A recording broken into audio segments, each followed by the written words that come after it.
Thank you for joining us this morning at our Wellbeing at Home event, which is all about empowering you with information and tools so you can lead a happier and healthier life, because that's what it's all about. I'm Stella Foti, those of you who don't know me.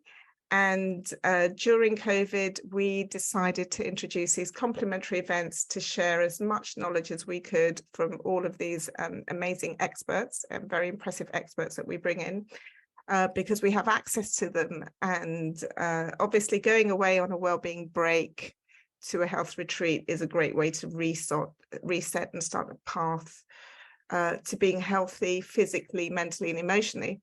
But for those of you who can't go away, or for those of you who want to top up when you come back, we want to impart information so that you can maintain your own self-development and keep the good work going, so to speak. So if you're joining us for the first time, welcome. And for those of you who have been popping in and out of our events for the last few years, it's great to have you with us. And as I always say, see your familiar names and faces. It's so nice to have you here. So firstly, I would like to introduce Claudia Roth. Some of you already know Claudia because you have, Claudia was with us from the very beginning when we started our Wellbeing at Home events. So a lot of you I know her work and have been joining us over the years when Claudia has been kind enough to come along and share her wisdom with us. But for those of you who don't, I'd like to do a little intro on Claudia, who used to be a senior executive in the corporate world. And Claudia says that she left that world because she had a life-changing encounter with a stranger in a spiritual community in southern India's forests. Now that sounds quite interesting, Claudia. We'd like to know more about that. What was that encounter that made you change your life and go into a completely different direction? Oh my God, yes. I have always been inquisitive, and I love to explore. And it's a story how I found myself in a spiritual community whilst being in a corporate environment, and my background is luxury hospitality. So spiritual community is far from what I was engaged in on a day-to-day basis. But I had an idea, which was I wanted to write a book about business and spirituality. So my mind told me, I know a lot about business. I know hardly anything about spirituality. Why don't I go to a spiritual community, find somebody who helps me to write about spirituality? So I thought this is quite a cool idea, get somebody to help me to do that. So it's a little bit of a story. I placed a little note in the local news paper, so to say, of that spiritual community, and asked whether somebody would be prepared to help me for the project I just shared. And I got a couple of responses. And one person I kept engaged, and we sent emails. He said, I have no idea about your world, luxury hospitality, but I know a little bit about the spiritual world. I've been living in that community for 50 years now. So if you are coming to the south of India, please come and look me up. So Claudia went out, took a flight, went to Oroville, the name of the spiritual community, and she ordered a taxi. She was properly dressed because I was still working, had this white pair of trousers, my pearl necklace, red nails, and high heel shoes. Now it was November. It was a rainy season in that part of the world. So Claudia took a taxi. She was driven somewhere. She had no idea where she was going. She got a bit nervous because nobody knew where she was going. I didn't tell my husband or anybody. So I got out of the car in the middle, literally in the middle of a field, the middle of the forest. I couldn't see any houses or anything, but the driver said, go there, go there.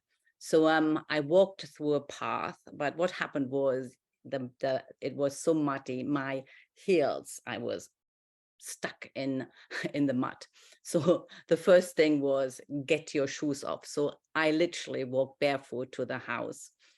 The man greeted me, a wonderful gentleman, Italian, and welcomed me in. I was nervous, very nervous. He indicated to close the door. I wanted to keep the door open because I wanted to run if I had to run. So my mind was very much on what's happening here. And he said, no, no, no, close the door. And I thought, oh my God. But anyway, I later understood that's because of the mosquitoes. So Claudia went up, we were sitting in his balcony in the middle of forest. I mean, it was still, it was vibrant. It was just unbelievably different. And I was very taken by everything, but was very alert. And the man asked me, he didn't ask me who I was or anything like that, which I found strange because normally in business meetings, you would ask, you know, where you're from, etc. And he just literally said, if I were to ask you who you are, what would you say?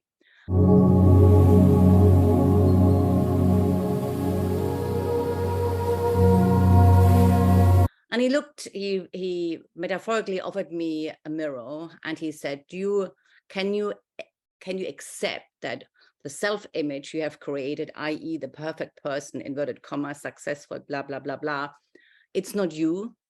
Can you accept that? And we went into a conversation which suddenly made me realize that what I believed about myself, who I was, is not the real person. And it was very difficult to accept, but that opening led me onto a journey of deep change and transformation. And wow. the man is still in my life. He's now over 80. We still have email correspondence. And every time I go to Oroville, which is once a year minimum, we meet. And I open my heart to him with so much gratitude for giving me his time and his wisdom to really allow myself to peek through my own illusion. Now that's a story. That's a really good story. I mean, it takes some courage to go to some random place in the middle of a forest, not know where you're going, to meet a stranger. You're definitely curious, Claudia, definitely. But it's, you know, that I think sometimes you need those life-changing moments to change your path in a way, and it definitely did that for you. And you left that corporate world and you've been doing more of this work for the last, I don't know what, 5-6 years now, and now you run workshops and you have one-to-one clients and you do retreats. So I know you do lots of different things in this world, and it's become your path, and it took a lot of courage to leave where you were to come to this road. So congratulations on that. Really, it's really, I've never actually heard that story. So thank you for sharing that. So today we're going to talk about this subject, which is retaining our inner calm in a hectic world. And it really has become hectic, hasn't it? I mean, okay, we've got the technological advancements, which are very, very convenient for us, but they don't allow us to switch off unless we make a real conscious effort to do so. And then on the other side, we've got the kind of geopolitical perspective, and we've been faced with wars, with climate crisis, with pandemics. I mean, it just can all get a bit too much. I know sometimes I have my own moments where I just think, wow, where are we going? You know, where are we? Where is this leading to? As not just from the Earth's perspective, but as humanity, you know, where are we going here? It feels like it's getting worse, you know, rather than getting better. And it certainly troubles me, and I have those moments. And so when we discussed doing this session, it was very apropos for me too, because it's troubling. And that is from a, kind of big picture perspective, but we also have our own lives. What's your view on that kind of big picture? The world as we know it is changing literally by the day. And it can become extremely overwhelming. And it starts off with, we go to the supermarket and suddenly we are asked to change our checkout experience. Things are changing. We have an app to check out. We have hundreds of passports. Things are changing. Companies are merging. I had an experience only yesterday. I went to the train station, took the car, and I parked the car. And normally I would call a number, very easy, and pay for the car park. Suddenly, one couldn't call anymore. It was via smartphone. Now, I had to do everything, find the right, download the app, etc., which is all okay. But it is really, everything is changing from an ordinary, simple, dropping off the car, parking the car, to suddenly a stressful moment because you had to actually pay within 20 minutes. What I'm saying is that the bigger change in the world, what you're talking about, whether it's climate change, etc., economies, and all of it, it's also creeping in our day-to-day lives. And that makes it overwhelming because there is no security blanket anymore. We are literally faced with issues day in, day out. Yes, I totally agree. I was chatting to a friend actually, and again, I think this is technology, and it just brings about that stress.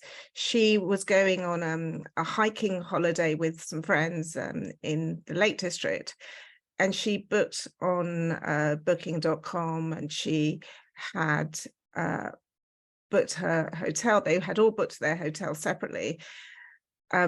What she didn't realize is that she didn't untick a box, and the hotel literally went in and took the whole amount out, but she didn't realize that she had signed up for that. And she explained to me, this is just one, minute example really, but she explained to me her feelings and her emotions that were going on during that time, when she thought she'd been scammed. Basically, she thought she'd been scammed, and she'd been calling all her friends. And she said she could feel her blood pressure rising, her stress levels going through the roof. But these kind of occurrences seem to be happening daily in our lives with one thing or another. There are so many changes. The things, as you say, are moving really, really quickly. So I think it's really defining for us what the most prominent factor is that is causing us not to feel balance. Also, like, it's a different interpretation for everyone, because for some people it could be, I'm overworked. I cannot keep up with my work. For others, it could be family commitments. You could be caring for people, you could be caring for loved ones, or for children, or there's so many situations there. Or it could be they are just generally feeling overwhelmed with their daily tasks, and just commitments. So how do we actually, first of all, define our own part of this, our own emotions? How would you suggest we do that? What we are asked to do and invited to do, because of the world which is collapsing to be rebuilt in another form, it's to become more and more self-aware. The more self-aware we become, and we understand our trigger points, like you were saying, you know, like your friend, the emotion, the overwhelm, the anxiety, the more we understand ourselves, the more we are claiming ownership, and the more we can actually try to find our own ways of dealing with the complexity. The challenge is, as you were saying, Stella, is we are having our own unique experience of life. So there is no one fixed solution. The time we live in points us towards our own self, to reclaim our own empowerment, our own wisdom. This is really the depth of what we are experiencing now, bringing us back home to our own powerful self. Yes, I mean, that prompts me to think about other things that I think most people are affected by. So these amazing, smart devices that we have, you know, these things that run our lives now. But I was aware of it the other day. I was looking at it, those news stories that pop up, and I don't necessarily read them because I think I'm not going to read that. I'm not going to go there. But the underlying anxiety that pops up every time I see the headline, I'm not really consciously aware of it, you know, because a lot of people will say, well, I read that, but it doesn't really bother me.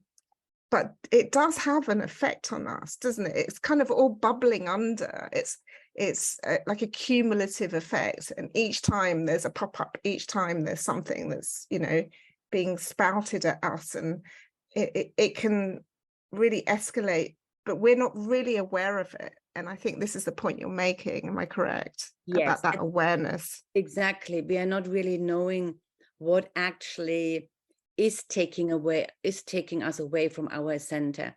The whole world we are living in, to the point of our phone, social media, what actually is happening, our consciousness is being hijacked without us even knowing it.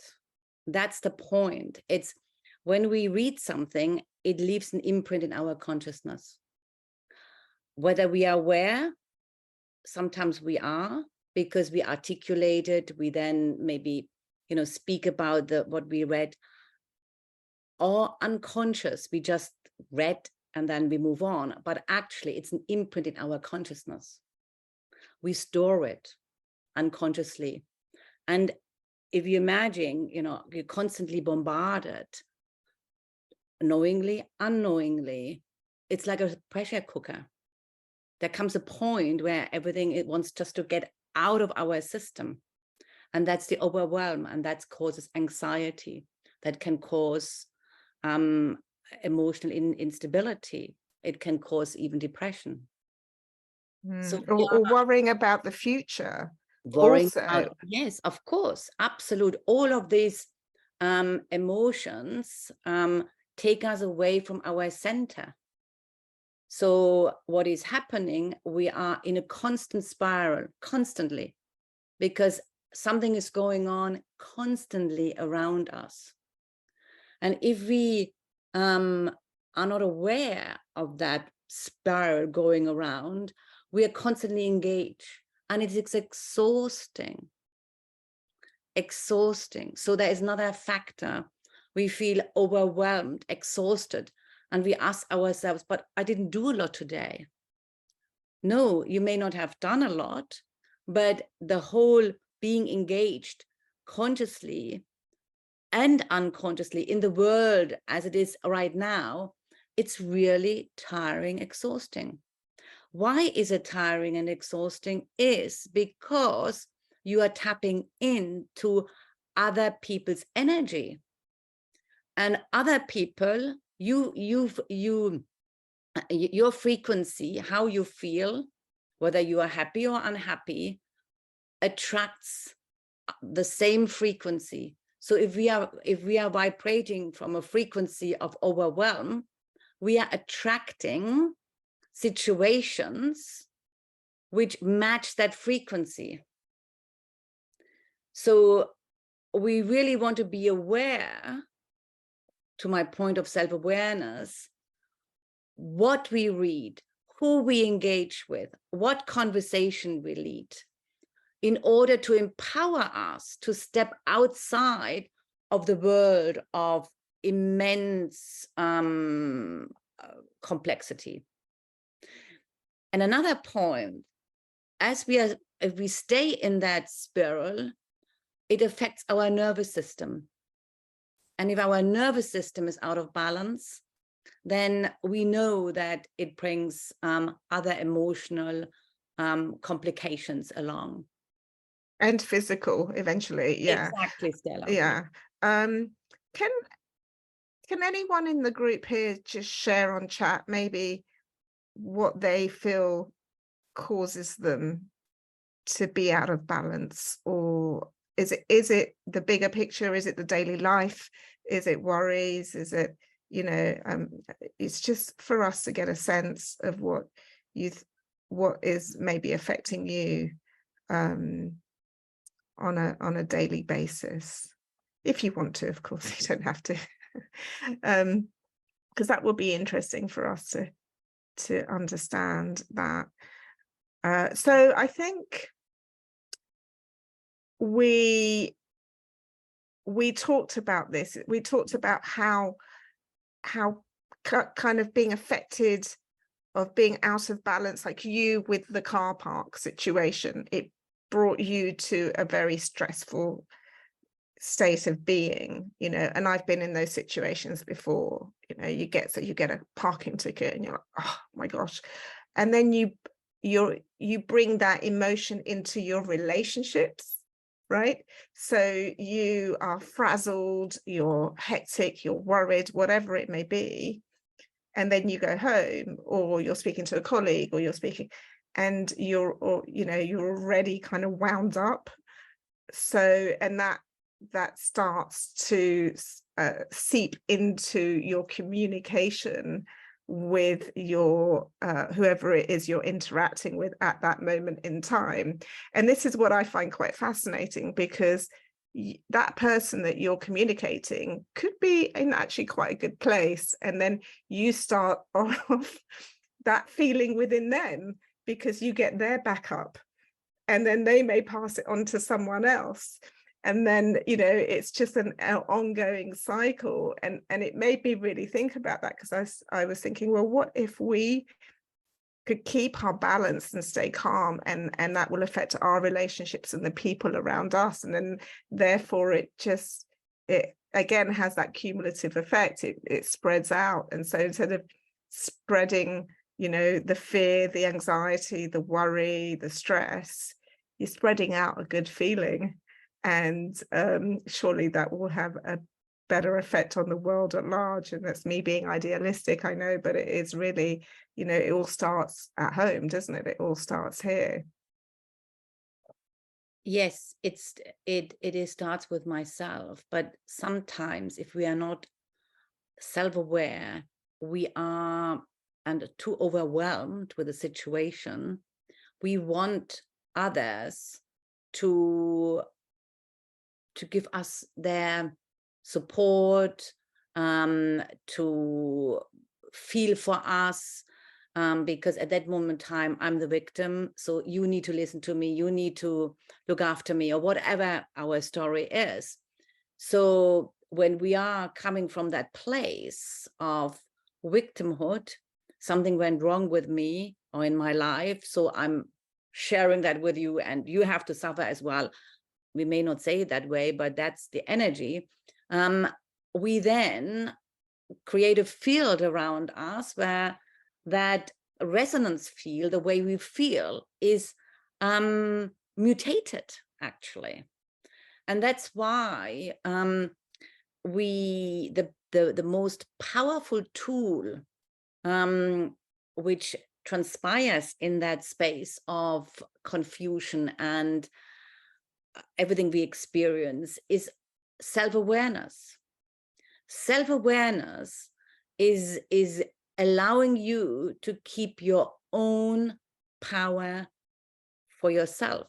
When I say power, I mean tranquility, peace, inner happiness, the state we are actually seeking to experience.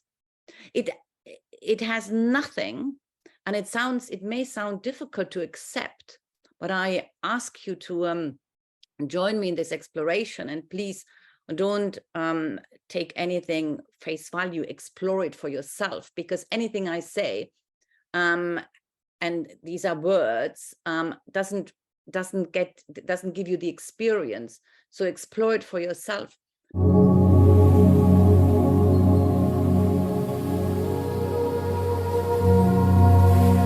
But the moment we can accept at least a little bit that everything we experience in the outside world is a reflection of our inner state, then we are starting to shift within and become more interested in how our reaction is towards circumstances in our life, because we know the consequences. That's so true. It's so true.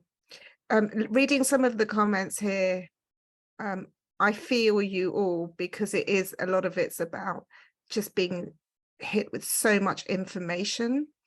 And if you are sensitive, and many of us are, and even the people who don't think they're sensitive, I think a lot more people are sensitive than those that believe they are. You know, this information is seeping into us and it is affecting us. The other day, I had quite a solid day at work. There was a lot going on. And then my screens were everywhere. You know, my phone was buzzing, my screen was just on all day, and I just wanted to throw it all away. And I really wanted to just sit in nature. I didn't want to talk to anyone. I didn't want to see anyone. I just wanted to sit outside. I didn't want to read anything. I didn't want to listen to anything. I just needed peace. I needed that peace. That's really how I felt, because it just felt it was just too much. I was bombarded from different directions, and I was aware of that. I knew what was causing it, and I could take that action. I think a lot of people aren't aware of it. Like you say, they feel exhausted, but they don't know why they feel exhausted. You know, they haven't quite drilled down into what it is that's making me feel that way. So it is that. And then reading some of these other comments about how other people can affect us, you know, some people having, you know, being around people who are harsh, or feeling let down by people, you know, and if you are sensitive, it really does affect you. So it is this, as Helen says, keeping healthy boundaries, especially if you are sensitive. This is a big subject we can handle another day, about, you know, how other people's behavior affects us, but perhaps you can just speak a little bit to that. I would like to, actually, because it's very important, because we all live in a matrix of relationships, and we are invited to experience relationship as a space for getting to know myself. What do I mean by that?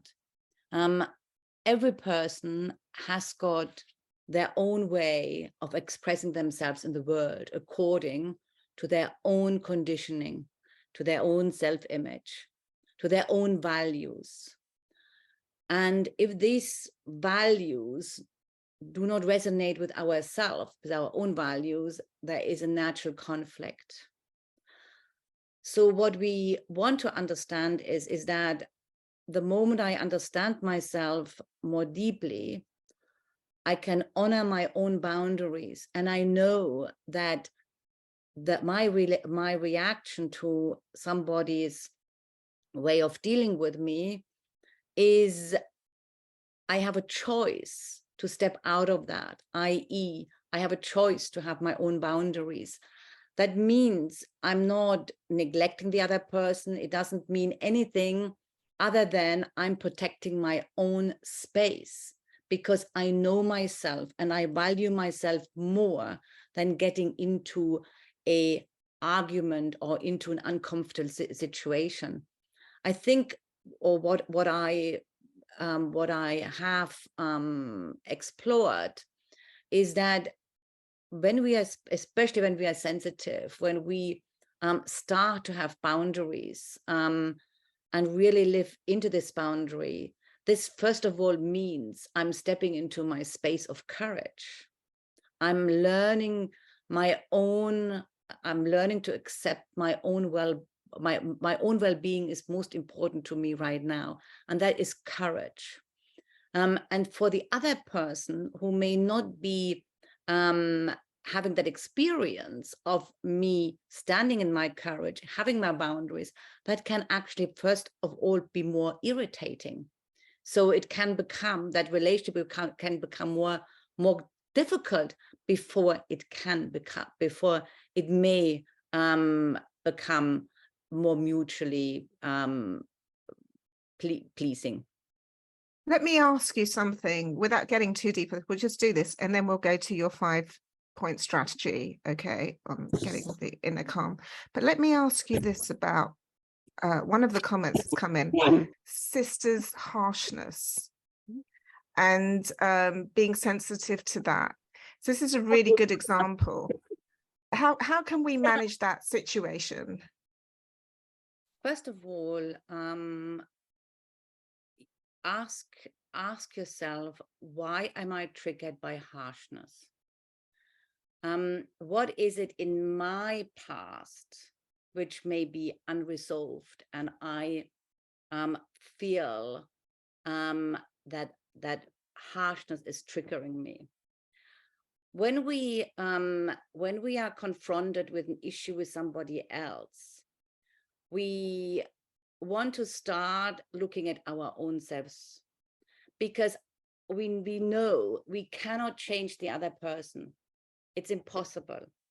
We can only change ourselves. I can only change myself, how I experience the situation.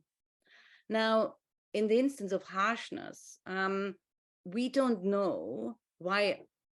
As a sister, you may know, we don't know why that person is actually harsh. Has this person a experienced situation in the past which made her harsh because of a protective mechanism? So the more we can understand, the more we can find in that experience maybe some opening why we can actually understand that other person, why that other person is harsh. So any experience in a relationship, we want to ask ourselves, what is in it for me to learn? Why I'm in this situation? Where is my growth in this situation? Rather than looking at the other person and being the one, but you shouldn't be like that. You know, I'm so kind, I'm so sensitive, whatever our story is, but actually recognizing the goodness of that person. It's not to say I need to agree with that person, but any person has a goodness in their heart in some form. And it's us to look beyond the situation and find the goodness in that person. That takes a lot of practice, for sure. But thank you for sharing that, and perhaps another day we can get into that in more detail. But let's come back to the subject, you know, the broad subject today, and let's go into our 5 steps to bring about internal peace. So would you like to start running us through those? Yes. Internal peace, as we said, as we explained, is a space of honoring myself and taking the courage to reclaim a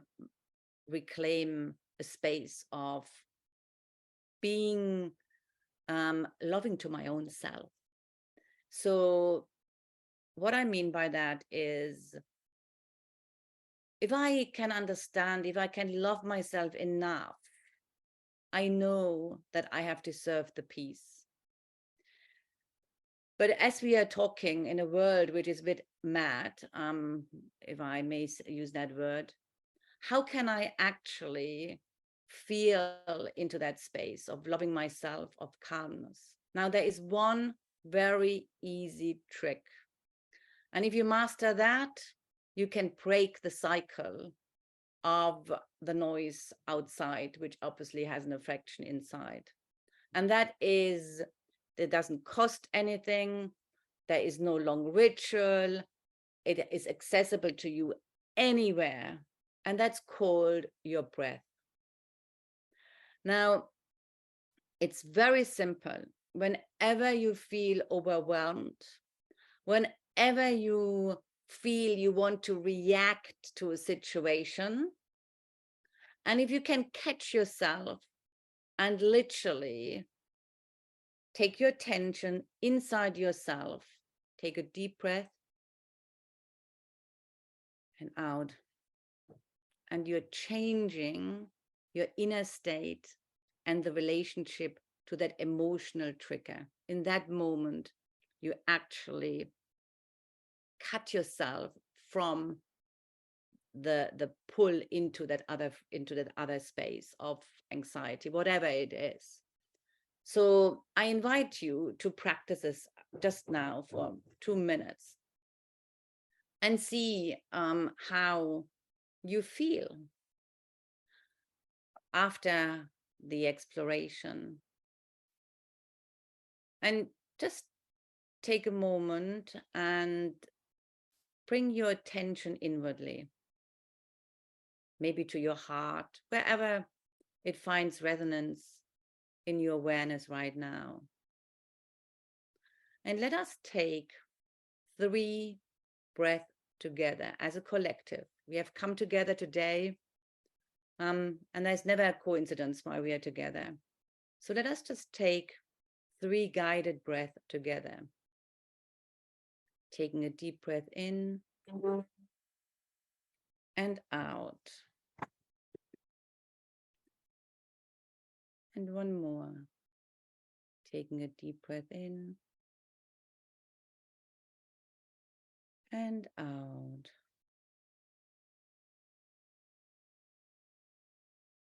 And one last one. Taking a deep breath in and out. Just feel yourself. Feel whatever is present. Feel what you feel.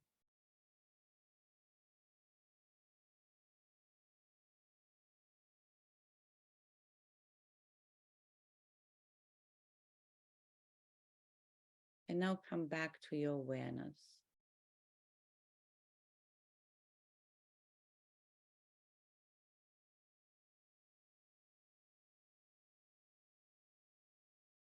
It certainly works, Claudia, that does.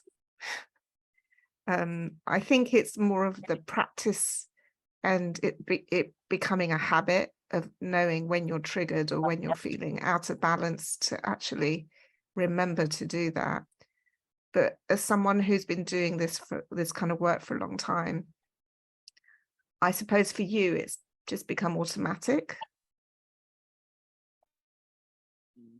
Not always, because there are triggers for me too.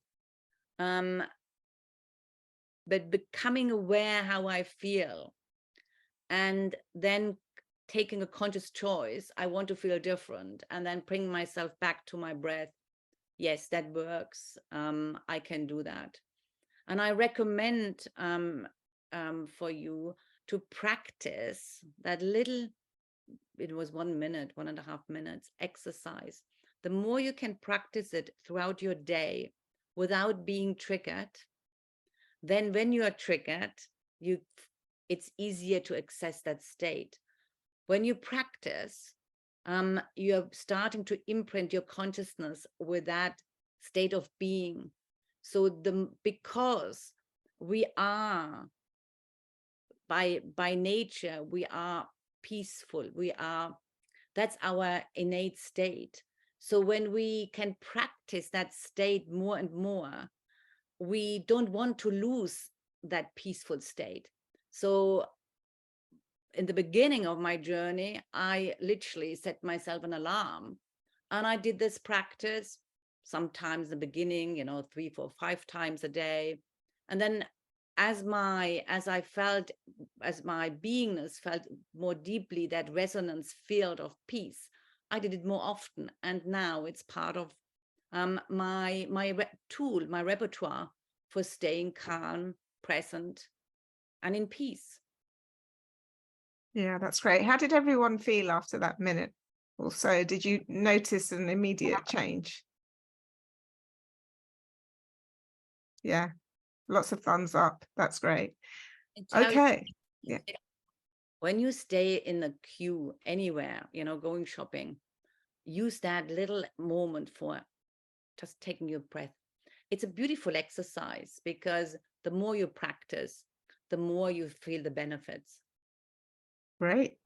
Let's move on to number 2. Yes. Emotional regulation and self-compassion. And we talked about that. And thank you. I think Helen brought it into the space of boundaries, healthy boundaries. We are living in a construct of relationship, and it's a relationship with myself and with the world around us. And as we change and we are here together exploring a space of inner well-being, and that's a journey in its own right, we have to learn to adjust our boundaries. What worked for us 10 years ago, 15 years ago, or even yesterday may no longer work for me today and as I move into my future. So in order to have an emotional regulation, I need to understand my boundaries and step into my space of inner courage to share that. For me, by now, I'm really honest. That anything which disturbs my peace, my inner peace, I question myself. Why would I want to engage in that conversation, in that meeting, or whatever it is? Because for me, being in a space of inner calm, what I'm learning is that this is a beautiful space where so much richness is to be explored. Life takes on a different meaning because I'm attracting beautiful situations and people into my life. But I need to know when to say no to something so that I can actually make space for something else. So that's like removing ourselves from those situations that we know will disturb our peace. I used to have to speak to somebody. I won't say who they were, but I used to have a conversation, and whenever this person phoned me, they would really trigger me, and I would feel that they were criticizing me, attacking me all the time, and it was really bugging me. And what would happen was I would react, and it would escalate. The situation would escalate, and it would repeat. It was like, play, repeat, play, repeat. And then somebody said to me, "Why are you engaging?" And I said, "Well, I have to engage because of who this person is." And they said, "Well, take a different tact." So then when I started to feel escalated, I started to say, "Oh, I'm really sorry. I have to go now because someone's at the door." I would tell a little white lie, or so this has happened, or that's happened. Oh, someone's ringing on the other line. Oh, I have to go because the dog is barking. Whatever. I came up with an excuse, and it really changed the relationship. It's so weird that something like that could have an effect on the relationship. It was like the other person energetically understood where I was coming from, that I would not engage. And then the conversation started to change, and it became into a much more loving conversation. and a more interesting conversation.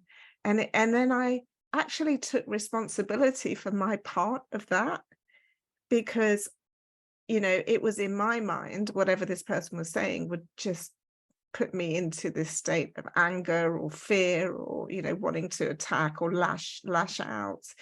So again, it's so interesting, this world of self-development. Really, it really is, because we start to be aware of our own patterns and our own behavior and what it is that can make those situations so much worse. And I think it's so habitual, isn't it? Because we just have these habits and we just continue with them. But yeah. And so Margaret, yeah, you set some boundaries and they seem to respect that. Absolutely. But without it even being said, there wasn't an argument. There wasn't like, I'm going to set my boundaries and how dare you, and this is, you know, I wasn't kind of, again, stepping into that victim mode. I just pushed them gently away by finding ways not to engage in that conversation. So Claudia, thank you. Yes, it does work. Stella, may I bring in a new word? What we are exploring is self-growth. And as we are growing, we are, as a natural progress, we are taking new decisions. And new decisions allow new responses. And that's the beauty. Creating, coming from a place of anxiety for this conversation, to turn it around 360 degrees and actually turning into a loving relationship. That is such a beautiful and powerful example of self-growth. I'm taking responsibility for how I feel and infuse it with openness, with love, with my own boundaries, for the other person to join me in that higher dimension of frequency I am in. So both lift and both profit. Beautiful. Lovely. Thank you. Point 3, strategy 3. Yeah. Simplifying life and prioritizing your own needs. We explored a lot this morning about whatever I experience is a result of my own resonance field. The more I can stay in a space of calmness, the more I attract naturally situations. Because life is very over complex, we need to take responsibility and take stock. How can we simplify our lives? What is no longer serving me?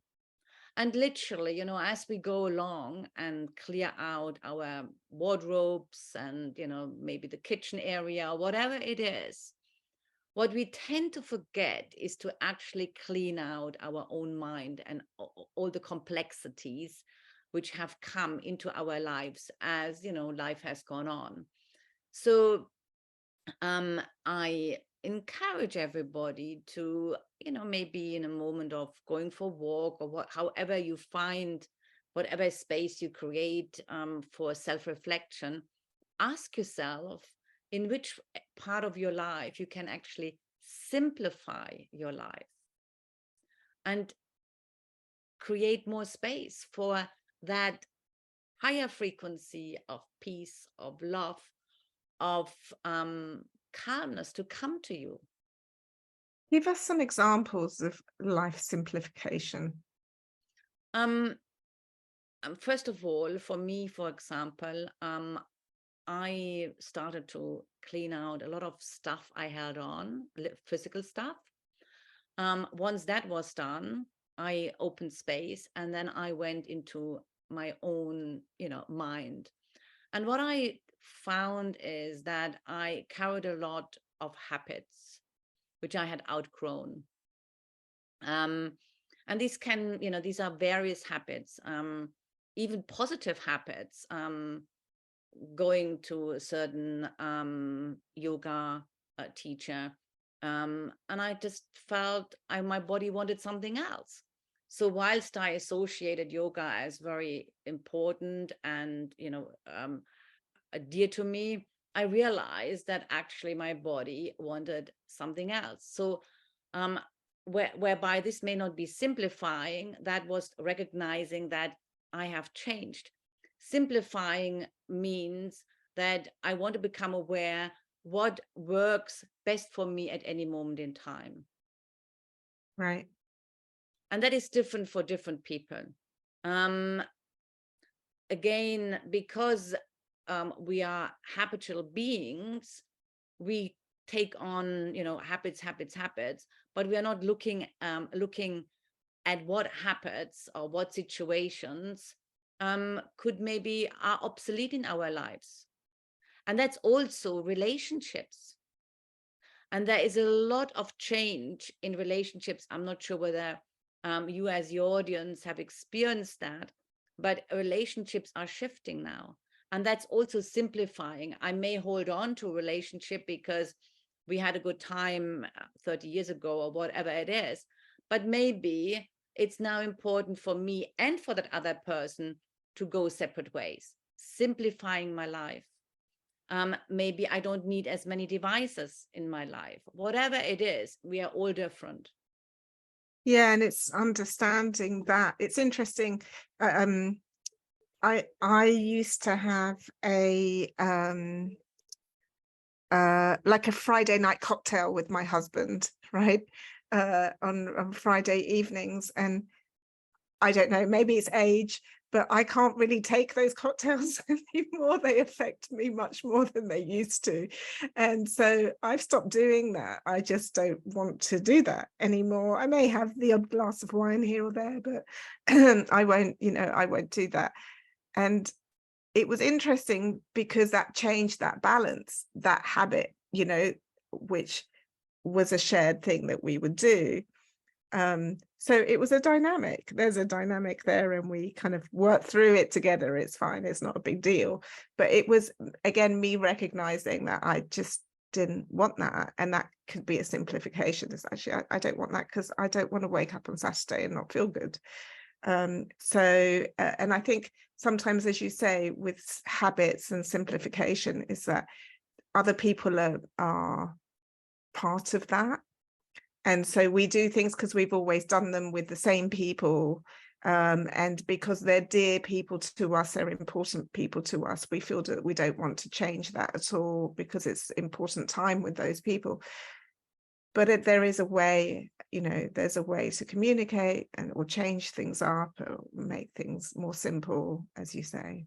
The more we acknowledge that we are in a space of growth and transformation, of change, whatever words resonate, the more we actually feel into that space of movement. And naturally, when we move, we leave behind certain aspects, and recognizing that and dealing with that in the best possible way for myself as well as for the other person, if a person is involved, that's very important and very powerful, because I free myself, but I also free that other person. And something new can come about. Maybe, Stella, every month you want to go for a beautiful dinner. Whatever. Yes, he never complains about eating, so it's fine. We can replace drink with food easily. It's not an issue.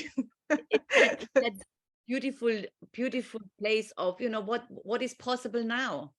Yes, absolutely. And that's a really nice example. So what's our strategy number 4?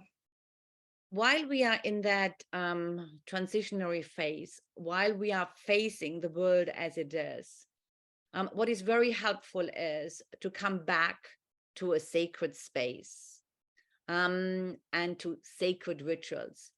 Anything which gives your brain an indication, all right, now I'm ready, I'm allowed to relax, I'm allowed to be myself. And in the old days, as we know, many people had their own little sacred space, whatever that means. So for me, I created a beautiful place in my home where I keep aspects, things which are really meaningful for me. And that gives me an immediate connection. I'm here, and I allow myself to be who I am. So if you can start, if you haven't done so, to create a space in your home, to give you a signal, that's your space to withdraw. That's a signal for your body to relax. That's a very powerful way, because sometimes as we are rushing around, we lose that connection to that center of ourselves. So if we are reminded by ritual space, by sacred space, I'm allowed to relax now, that's very powerful.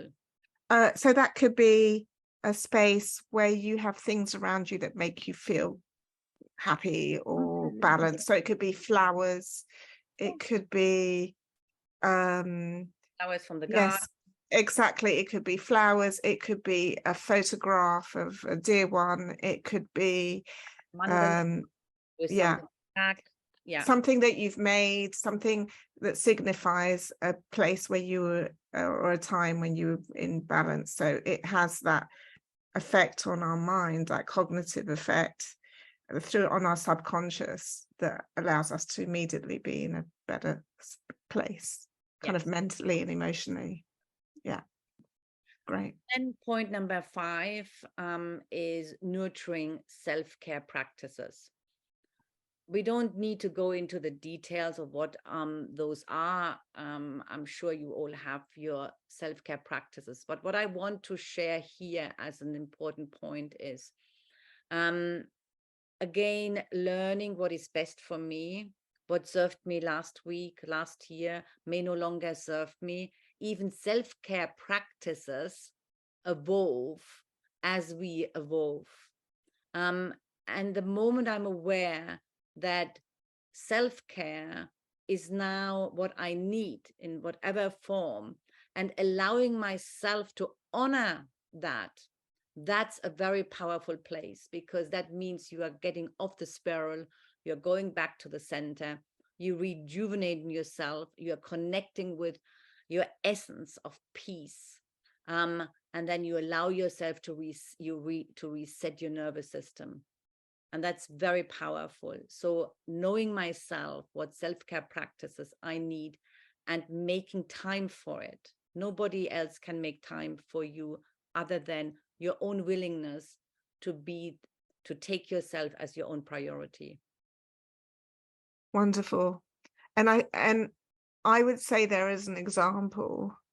You could, maybe 5 years ago, you would do a particular activity to clear your mind. Let's just say you would go for a run or whatever it may be, it's recognizing that that may not be serving you now. It's actually, you may want to change that up and do something different. And it all comes back again into that habitual type of behavior, and that awareness. Is that serving me now? Is that at a place where, I need to be? I remember I used to run years ago, and I was running because I enjoyed it for a while. And then one day I just thought, gosh, I don't like this anymore. Why am I doing this? It's really not, it's not enjoyable. It's not I'm just doing it because I feel I have to, and then I stopped. But again, it's that awareness, isn't it? Bringing it back to what is right for me, what is my self-care, and knowing that we don't have to stick to that forever. Next week, it could be something different. And I think, what we really explore today is the world, the madness of the world has got is inviting us to really examine our own relationship to our own self, and find that calm within ourself by having our own have a deeper understanding of what's important to us. And that's the key. And as we said, breath, take a minute for your breath. Recognize when you feel out of balance, have your boundaries, have your own sacred space where it's a sign for your brain, oh, it's safe to relax. So it's finding your own pathway through the maze of complexity, and the gift from you to yourself and to all your loved ones. Yeah, it's also, as you say, a gift But it's also really knowing yourself, getting to understand yourself. And the only way you can do that is to be in that balance, because we're being hit by different messages all the time. Do yoga, do this, do that, do this, do everything that's right. I think that's right for you, but only you know what's right for you, and that's the key. You can be scrolling through Instagram or whatever it is and see a million different things that people are telling you are good for you, but it's up to you to recognize and the only way you can recognize that is to be in your state of calm. I'm aware that we're 4 minutes over. Thank you everyone for staying here. Before we sign off, I just want to invite Claudia to talk about, she's doing a 28-day self-care ritual course. Maybe you can just discuss that with us, please. Yes, I have designed a very powerful 28 days journey to self-love. Why self-love? Self-love allows us to become very in tune with who we are. And the more we understand ourselves, the more we can manage all the challenges thrown to us. And what I've designed is a beautiful journey of inner discovery, whereby every day the participants receive an email prompt with an attachment for some journaling. I've run this several times now, and it is a profound journey for anybody who is curious to learn more about themselves and help yourself to become who you truly are. That's really what it is. It's a beautiful self-directed daily experience with you and yourself. Okay, well, thank you, beautiful people, for being present and joining us this morning. And I really hope it has brought about a sense of inner calm for the weekend and then moving beyond that. Claudia, as always, thank you from my heart for your real heartfelt wisdom. I mean, I know you're just, if for you, it's not just coming from the brain, it's coming from deep within you, and that we can really sense that. And it's so well received. So thank you for your time and sharing and helping everybody here. And I thank everybody for your open heart and for being on this journey today together. It has been a pleasure. And thank you, Stella, for holding that space for us all to learn how to deal with the complexities of the world and our own complexities.